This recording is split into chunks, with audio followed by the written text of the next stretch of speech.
Hello and welcome. I'm Chris Tavano for eTundra Restaurant Supply. We're here in the kitchen of Bar Lily at the Broker Inn in Boulder, Colorado. Today we're going to show you how to make some infused flavored oils with some herbs and peppers.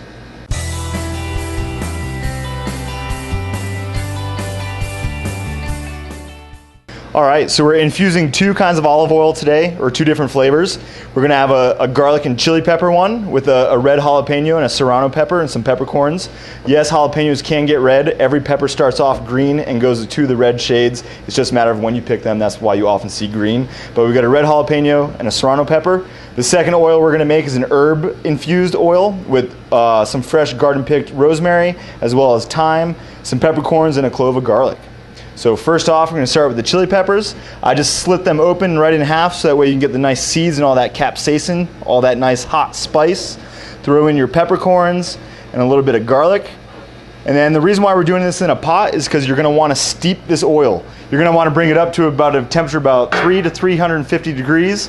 And then you want to sit there for about 10 minutes. And just like tea or coffee, you're going to want the actual perishable ingredients to steep for a couple minutes, so that way we don't incur any kind of botulism later down or food spoiling later on down the line. All right, so we're pulling our peppers off the flame right now. One thing to notice is you don't necessarily want to fry your peppers in the garlic. You don't want them to start turning brown and getting crispy. You really just want them to steep like you do coffee beans or tea leaves. You just want to bring the heat out of it and infuse the flavor into the oil.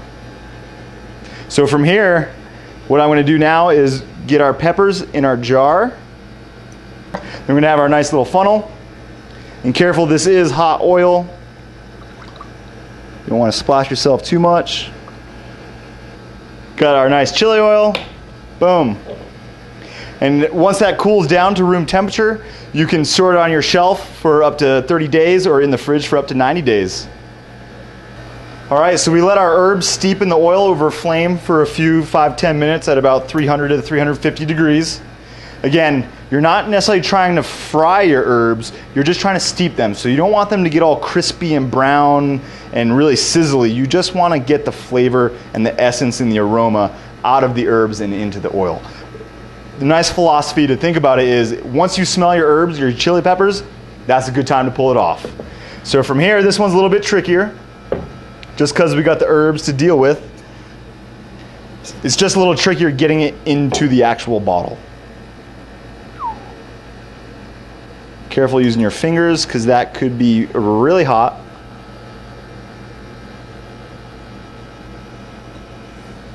So the biggest reason why we're just not straining this and discarding the herbs or the chili peppers is really honestly for presentation mostly. I mean, once you've let it steep at temperature for a good 5 to 10 minutes without frying, you've gotten all the flavor from the herbs or the peppers. What you're really wanting to do now is we're using these nice ornate tablecraft oil cruettes and bottles, so you might as well just go the route of presentation and throw the herbs in there as well.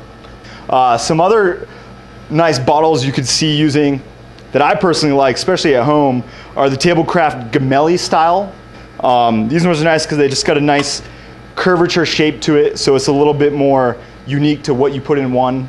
Again, if you're in a restaurant and you're really cruising through the day, you could always just put it in a tablecraft wide mouth squeeze bottle.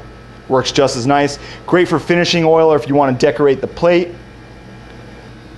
All right, so here's a couple infused oils that you could possibly make, the herb and the chili pepper. However, also keep in mind your options are limitless. You could do anything from sun-dried tomatoes to chives to shallots to basil to anything that you can think of that has some sort of flavor or innate flavor that you want to bring out and put onto something else through your oil.